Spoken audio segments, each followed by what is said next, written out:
And the final report of the 60-year inquiry into the Grenfell fire disaster in which more than 70 people were killed in the UK has been submitted today. The report says that the decades of failure by UK governments, indifference to safety by authorities, dishonest and incompetent manufacturers and installers of building materials, and a lack of strategy by the firefighters were the main contributors to the shocking death toll. Inquiry chairman Martin Moorbeck, speaking at a news conference earlier today, said those in the 24-story block were badly failed over many years, and that the simple truth is that the deaths occurred were all avoidable. He added that the two-phase inquiry, which has convened more than 300 public hearings and examined about 1,600 witnesses' statements, took longer than hoped due to its broad scope and because many more matters of concern had been discovered than originally expected. The chairman said the elements identified contributed to varying degrees to the rapid spread of the blaze and failure to rescue residents. This was largely due to incompetence, but in some cases, dishonesty and greed.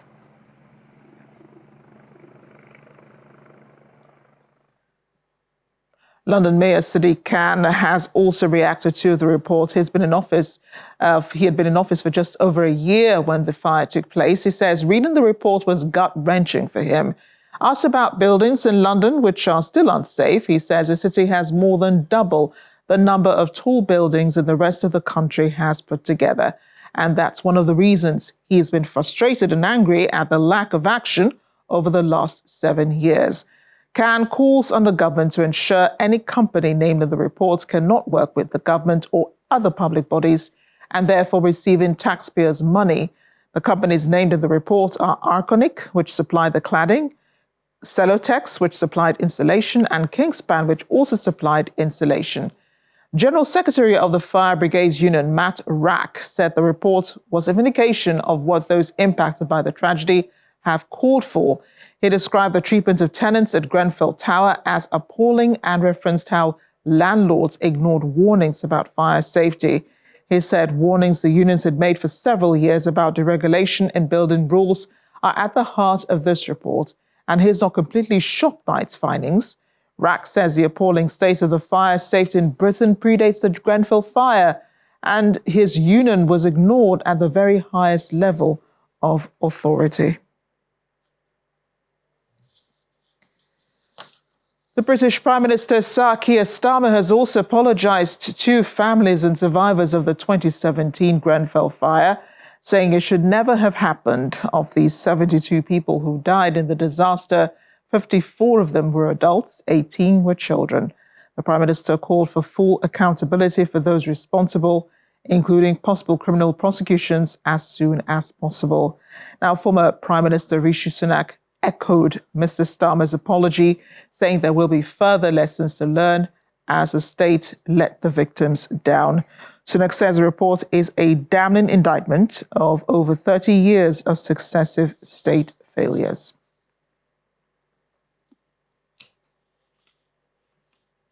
I want to bring in security consultant and CEO, Traz Intelligence and Security Solutions Limited, Temitope Olodo, who joins us now from London. Temitope, great to have you on the program. I see that you're in transit, so we'll make this as quick as possible. It must have been a somber day, for all of the UK. This is one of the worst disasters, I think, in the country's recent history. How do you feel about the reports that were submitted today? It's quite a sad time for us here in the UK, considering that 72 people lost their life and more than 1.2 billion have been spent on this. That money will have been avoided if the simple things were done. Now, 150 million was spent on the families, in terms of compensation. Imagine how much could have been that money will have been even spent better, and those people will have want their loved ones to be here. Just like the Prime Minister said and echoed by the opposition leader, it's a sad day for us and it should not happen again. Many are still worried though, because as of February 2024, more than 4,000 buildings are still identified as having the dangerous padding material. and 55 high-rising buildings of 18 meters or more are said to be unsafe. So the issue is not resolved yet, even though the report is damning in the fact that there are more than 19 companies that were identified, 58 individuals, and 300 recordings done by the Metropolitan Police with 12,000 interviews, witness statements. So it's a very, very serious issue. So this was a really intricate report. It was quite detailed, wasn't it? And this is the final phase. I think it was preceded by two other reports. Now, families of those who died in the fire are asking for justice. That is understandable, and ideally they should have justice. But justice to them will be, the companies that were liable in this fire, the cause of it, the reason why they don't have their loved ones. Should also be facing justice, but that could be far away because the Crown Prosecution Service confirmed it is not likely to decide whether to charge anyone over the incident until the end of 2026. And this means justice will be delayed for these ones. So how does that resonate with the rest of Britain? How do they feel about this?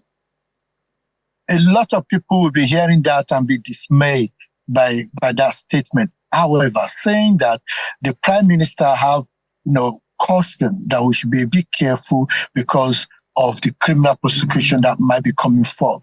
And they said the list of all the companies that have been indicted during this process will all be written to, or the individuals, so the companies will be written to, and they will not be able to get government contract. That again is a financial kind of punishment or restriction, but I'm confident that the Metropolitan Police, having interviewed 12,000, gotten 12,000 witness statements, spoken to a lot of people.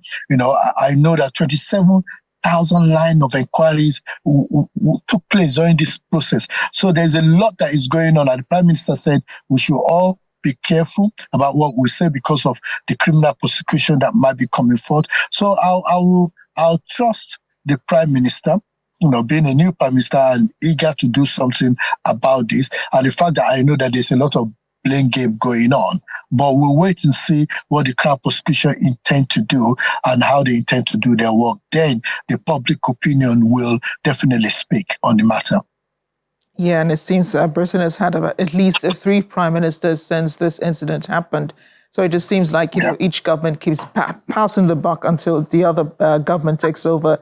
Now, the companies that were named, at least the 3 most prominent so far, Arconic Architectural Products, Celotex, and then Kingspan, they're all supposedly still in business, even though the government says, one of the reasons why prosecution, while we're awaiting prosecution for these companies, they would no longer be given government contracts and so on. But they have been in business since 2017, when this incident took place. Any sign of remorse from them since it happened? It's the early days in terms of the report just came out today, so I know they will be consulting with their lawyers. Looking at it from my legal background and also my understanding of security, at least at that level, I know that they will be a bit careful about what they say because they could still face prosecution, and whatever they say could be used against them in the court of law. So for that reason, they're a bit careful about what they say. It's not like they're not remorse. I'm not speaking for them, of course. What I'm saying is they have to be a bit careful about what they say, and I know most of them will be consulting with the lawyer. But I think what is important to highlight here is that 7 years, even after this diabolical, deadly incident, 4,000 blocks, buildings are still having that placard that we're talking about. But not only that, 55 buildings. And this is something that we also need to look because we're a global village. So even back in Abuja and in Lagos, they should be looking at all these high-rising buildings and also speaking to the different stakeholders should be speaking among themselves or talking to themselves about how do you keep high-rising building safe, knowing that they are not going anywhere. We're going to start having them. We are going to have more high-rising buildings in the future. So we need to start talking about the safety, because it's happened in China. It's not just, it's happened in Dubai. So it's not just UK that is, experiencing this high-story building kind of fire and safety issues. So it's a global issue that we all need to look at, and we need to start speaking to ourselves to ensure safety and security of people that reside in those buildings. Well, you're right. You're completely right about that. We also need to be looking at our own safety standards here. And I think that, unfortunately, it is when disaster happens that it seems like inquiries are being put into this. But then, the figures that you mentioned, the 4,000 buildings that you said have also been, whose integrity are also questioned. I think that was put forward by the London Mayor, Sadiq Khan. He says it's frustrating. It's been frustrating for him having to get government attention to some of these buildings. But then who is the government? The government is Sadiq Khan. The government is the Prime Minister. Why do they keep passing the buck? Who really is responsible for what has happened? And whose responsibility is it to make sure that, these buildings are really looked after?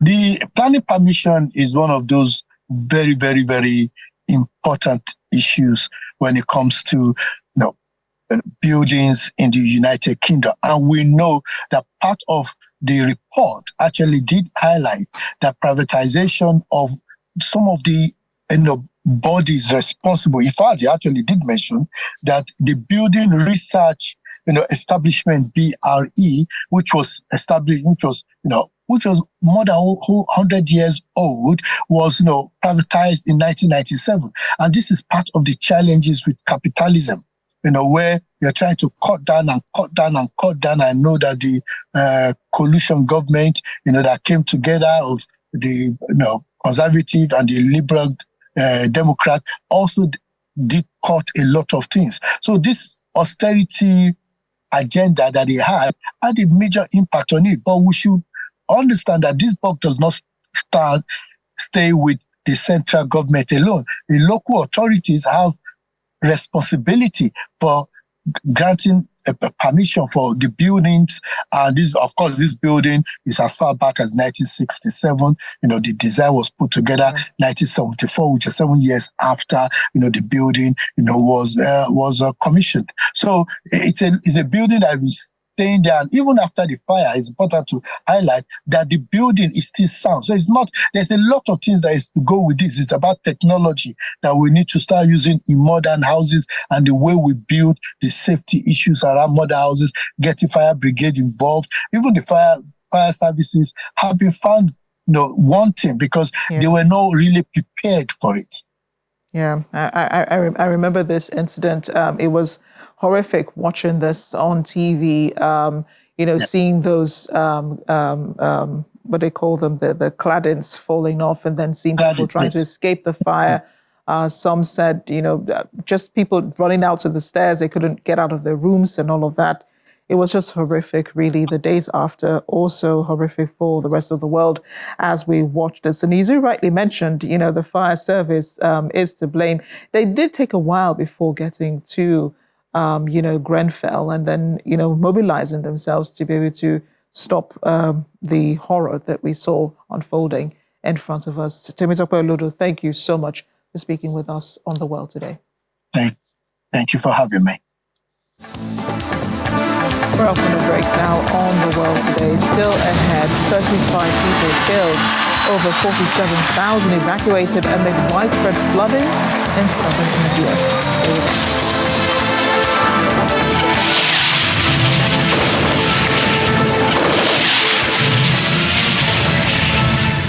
Welcome back. It's Watching the World Today. Now, France sees the recent Channel migrant deaths as a problem of Britain's making. That realization comes as the last bodies from a recent boat capsize were driven away from the quayside in Boulogne. The mayor, Frédéric Cuvier, reflecting on the way this long, constantly evolving migrant crisis has reshaped and traumatized France's northern coastline, said it is so upsetting. On Tuesday, 6 children and a pregnant woman were among 12 people who died after a boat carrying dozens of migrants sank off the coast in the English Channel. In the UK, officials have been quick to focus on and to condemn the smuggling gangs. Each incident, each death is seen as a result of cynical criminal activity. In northern France, the police have a similar focus. They're preoccupied with the task of trying to patrol ever larger stretches of the increasingly militarized coastline. They now have more manpower, buggies, night vision equipment, and special drones that can detect groups of migrants hiding in the dunes. Having watched this crisis evolve over decades, from the camps around the Channel Tunnel and the ferry ports to this more recent phenomenon of small boats, many French people believe do resent the way their own lives and communities have been transformed by a crisis that they see as British-made. France's Interior Minister Gérald Darmanin, speaking on Tuesday at the harbour in Boulogne, condemned the smugglers, but most of his comments focused on the lure of what he views as Britain's loosely regulated job market that acts like a magnet, drawing young Eritreans, determined Sudanese, Afghans, Syrians, and Iraqis to the coastline, convinced that if they can just make it across the last short stretch of water, or even halfway across, they'll end up in a country where they can find work, even without the right paperwork. Darmanin also called, as he's done many times, for a new migrant treaty between Britain and the European Union. Let's discuss this now with immigration lawyer Dayo Fadino. Dayo, thank you for joining us. He's in London. And I know that the issue of immigration we've discussed several times, but I mean, you've got to consider that these comments from the French Interior Minister are quite damning, if I must say.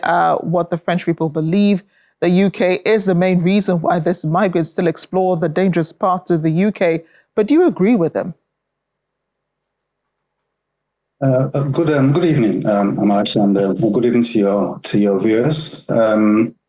As a matter of fact, I do not agree with the French Interior Minister at all. In fact, what he's saying is a lot of twaddle, really. How do you actually hold the UK responsible for people who are desperate to want to actually come to the UK or to any part of Europe for that matter? The UK is not truly and really in charge of the minds or the mindset of so many foreigners from many of these countries who want to actually go to France and then try to actually come to the UK. The reason he gave, it does not really stand any sense of reason and logic at all. The reason he gave was to do with the fact that the job market, the unregulated job market in the UK, is the reason why many people want to come to the UK. Again, that's not true. In fact, it's harder these days to be able to work in the UK if you do not have the requisite papers to be able to work in the UK. They've made it so difficult for foreigners, particularly illegal people who have come to the UK to be able to work. You need the papers to be able to work. You need to apply for those papers to be able to work. The majority of employers will not even take you on at all if you do not have these papers. So where he was actually coming from regarding the statements he made, that it's the kind of lure for so many people wanting to come to the UK. It's neither here nor there. And honestly, as I stated earlier, it's just a load of poppycock, really. I don't know where the reasoning and where he actually got the purpose of actually making that kind of statement from. Yeah, but if you do you do sample opinion of people who are coming to the UK, a lot of them will cite, number one, the UK is an English-speaking country, and most of these most people coming from these countries do speak English. They feel that they have better chances of getting job opportunities. People should have coming through the school system. That would have been one route. But knowing how prestigious UK universities are, unless you have a lot of money and unless you are super smart, you have no place there. and I think that the French feel that this is a lure for most people who are heading to the UK, even those who are being drowned in the English Channel. Most of them are heading for Europe.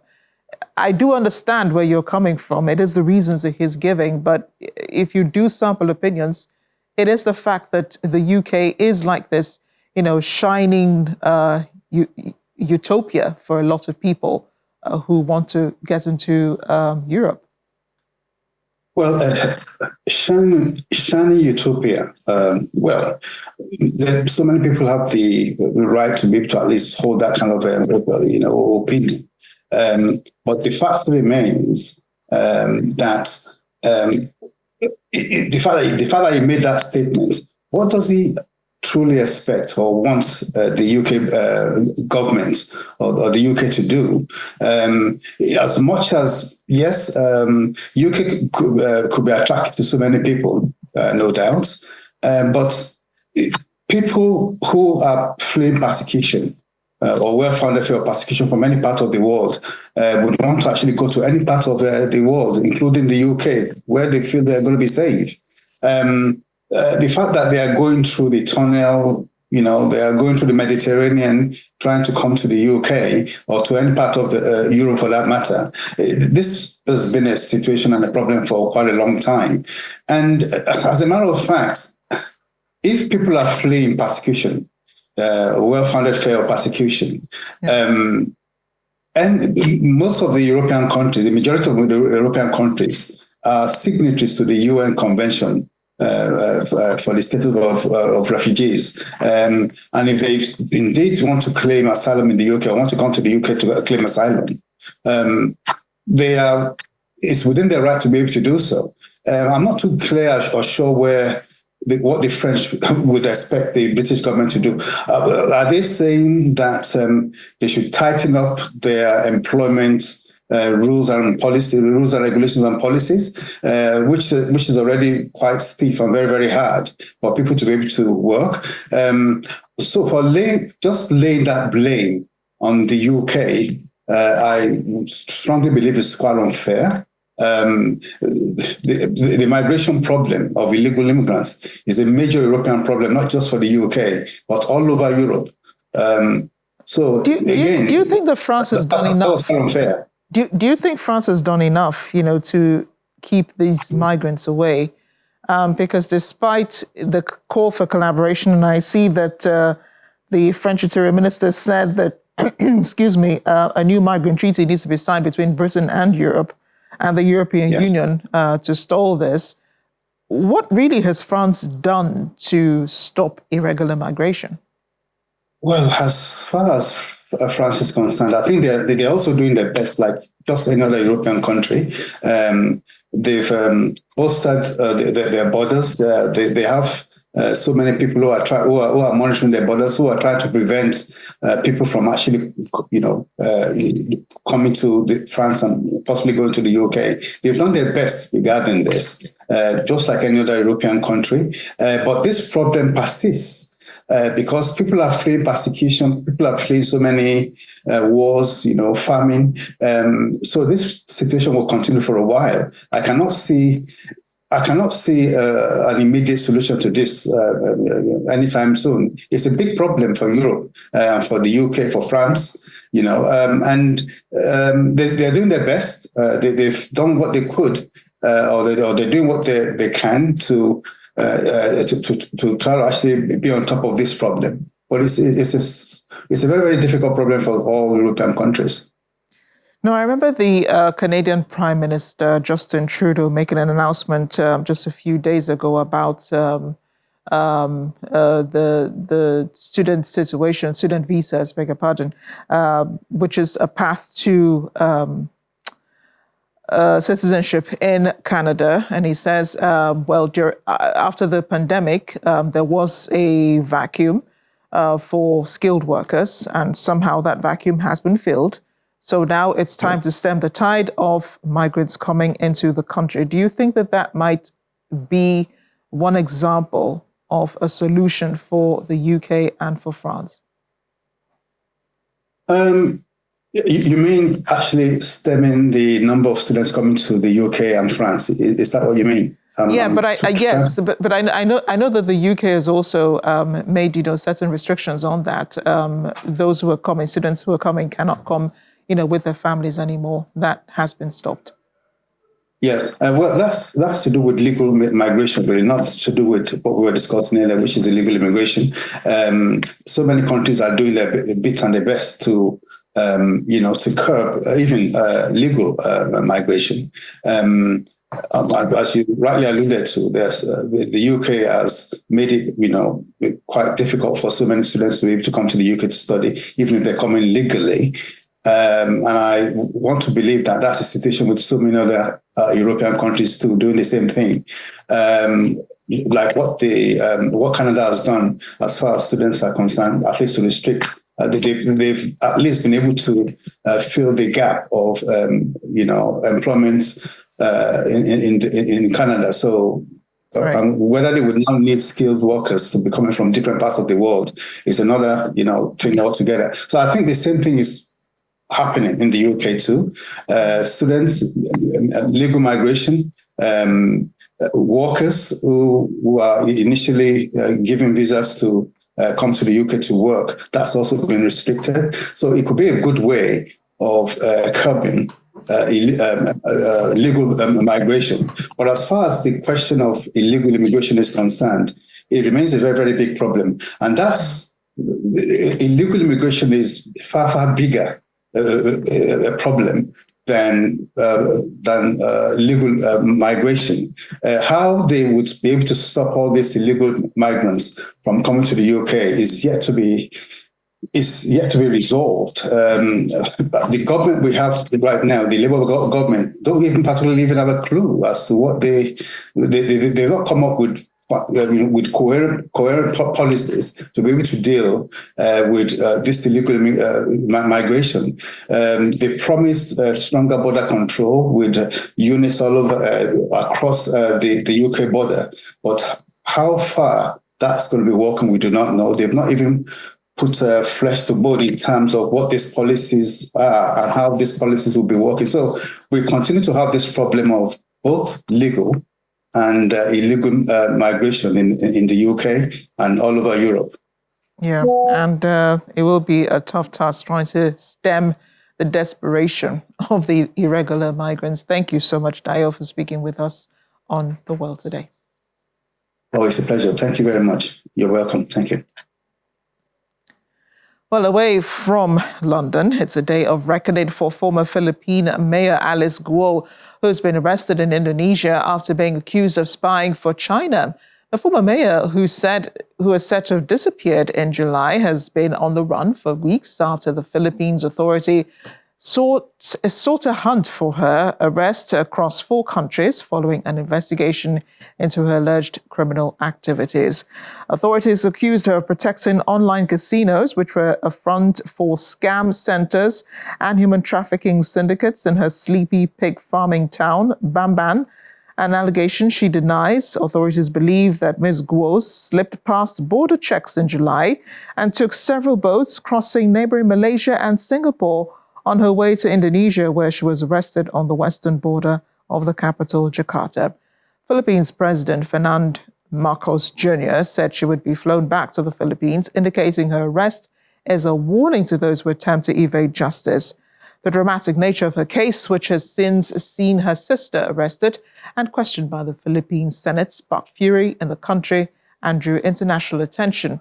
China, however, has not commented on the allegations. We'll have more on spies, on the people spying for China Plus.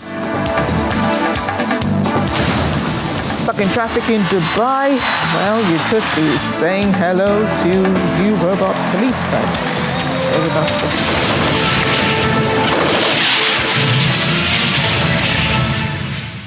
Welcome back and stay with spy stories. A top New York State government aide secretly helped the Chinese government access an official call about COVID-19 while enjoying a lavish lifestyle as an undercover agent for Beijing. That's according to an indictment by the United States. Over a period of roughly 14 years, Linda's son rose through the ranks to become deputy chief of staff to the governor. But according to federal prosecutors, the 41-year-old used her position to aid Chinese officials, including by blocking Taiwanese diplomats from contacting the state government and covertly sharing internal documents with Beijing. In return, China allegedly showered Ms. Sun and her husband, Christopher Hu, with billions of dollars in kickbacks to help them buy a $4.1 million house in New York and perks including special home deliveries of salted duck. They also bought $2.1 million worth of Ocean View condominium in Honolulu, Hawaii, and luxury vehicles, including a 2024 Ferrari Roma sports car, according to the indictment. The couple pleaded not guilty on Tuesday in a Brooklyn federal court to a range of charges from failing to register a foreign agent to visa fraud and money laundering. U.S. law requires that individuals accounting for or in the interest of foreign countries or political parties register as foreign agents. Channel Television's Washington correspondent Maria Bird joins us now. Maria, this is a pretty interesting story, isn't it? So is it proven that Linda's son spied for China? It is definitely true that it appears as if this is something that has been under investigation for quite some time now. As you mentioned, she was an aide. She rose through the ranks in the government. And so this is, I think, a surprise to many, but there are a list of allegations in regards to this that she will have to answer to. The prosecutors in New York have brought forth against her. So she and her husband have pleaded not guilty, even though, as you rightly mentioned, these allegations and then, some of the kickbacks that they received, pretty evident, isn't it? Where does that leave them now? That puts them in a position where they will have to wait until the court brings forth their allegations. They will then obviously be brought with a number of charges. They will have to obviously secure an attorney to be able to defend them in this nature, and then see how the court ends up playing it out. Unfortunately, at this time, it appears as if there are a list and a host of things and a host of evidence in this regard. What would this mean then, Maria, for other government workers who do have dual ethnicities in the U.S. government? Well, I think you mentioned earlier, which is something that has been done, is an agent. They have to be able to register as a dual agent. And so I think that is one of the bigger pieces, I think, that is going to become clear in here, is making sure that if you do have citizenship in another country, that your intentions there and the work that you're potentially doing there is clearly outlined and it's understood. And obviously, in this case, there are allegations that there could have been spy-like tactics going on with her in Beijing. Well, I guess we'll keep our eyes on this one. There will be developments from this story. Maria will be calling on you to give us some more reporting on it. Thanks again. Intense monsoon rains and floods in India's southern states have killed at least 35 people, thousands more rescued and taken to relief camps, according to officials. At least 16 people have been killed in Telangana state and 9 in neighboring Andhra Pradesh in the past 2 days. Local media reports that Telangana government has urged India's federal government to declare floods a national calamity. On Monday, the Indian Air Force said it had flown in more than 200 rescue officials and 30 tons of emergency aid to both states. Well, Africa holds vast opportunities for investments, growth and development in its vibrant population, productive economy and natural resources. So says Nigeria's President Bola Tinubu, who was speaking at a bilateral meeting with Chinese Premier Li Qiang in Beijing, China. President Tinubu commended the role of the Forum on China-Africa Cooperation in advancing partnership between Africa and China for mutual development and prosperity. Much earlier, the president met with his Chinese counterpart, Xi Jinping, announcing the elevation of Nigeria-China ties to that of a comprehensive strategic partnership. Our State House correspondent, Larry Lasisi, reports that the leaders also agreed to build a high-level Nigeria-China community with a shared future. Arriving for his official state visit at the Northern Hall of the Great Hall of the People, President Bola Tinubu is welcomed by his counterpart, President Xi Jinping of the People's Republic of China. He's accompanied by some ministers and state governors. President Tinubu inspects a guard of honor.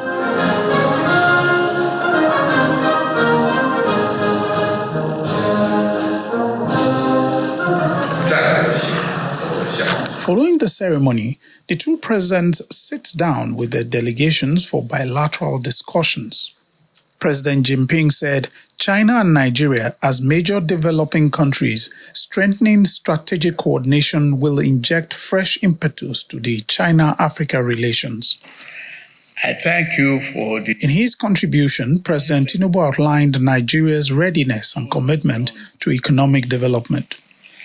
And I agree with you that China-Nigerian relations that is over half a century should further strengthen our trade and economic development program.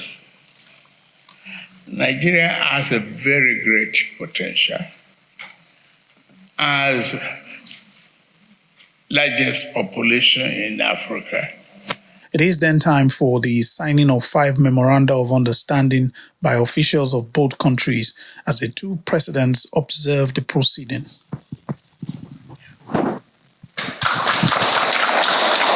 For the Nigerian delegation, this event is highly beneficial.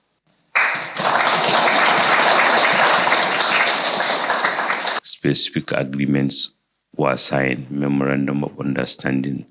5 are all development related. 4 of them were were signed on behalf of the Chinese government by the National Reform and Development, the National Development and Reform Commission of China, and I also signed on behalf of the Federal Republic of Nigeria. We expect more to be signed, albeit not in front of the two leaders. There are agreements on shelled peanuts, so groundnut that is still in the shell for export. Phytosanitary is supposed to be signing that. Already 2 state governors, Lagos and Kaduna, have signed agreements. President Tinubu is billed to participate in the 2024 summit of the Forum on China-Africa Cooperation, commencing from Wednesday, September the 4th, 2024 in Beijing. Larry Lasisi, Channels Television News. As we end the program, a smart police robot is ready to answer your queries in Abu Dhabi as police authorities launched a smart robot with a structure similar to the human body. There it is. The robot can answer questions and be used in educational lectures. It can also interact with the public, answer queries, and enhance traffic awareness. The robot will also instruct you on guidelines such as the commitment to stopping when the stop sign is extended on a school bus. Launched by the Traffic and Security Patrols Directorate of Abu Dhabi Police, the robot has been programmed under the supervision of national cadre from the Directorate. Brigadier Mahmoud Youssef Al-Balushi, Director of the Traffic and Security Patrols Directorate, pointed out that this advanced technology has enhanced efforts, it's shortened time and provided fruitful results in police and security work. The smart robot can display digital awareness, traffic videos, provide traffic advice. It can also be used to present traffic competitions.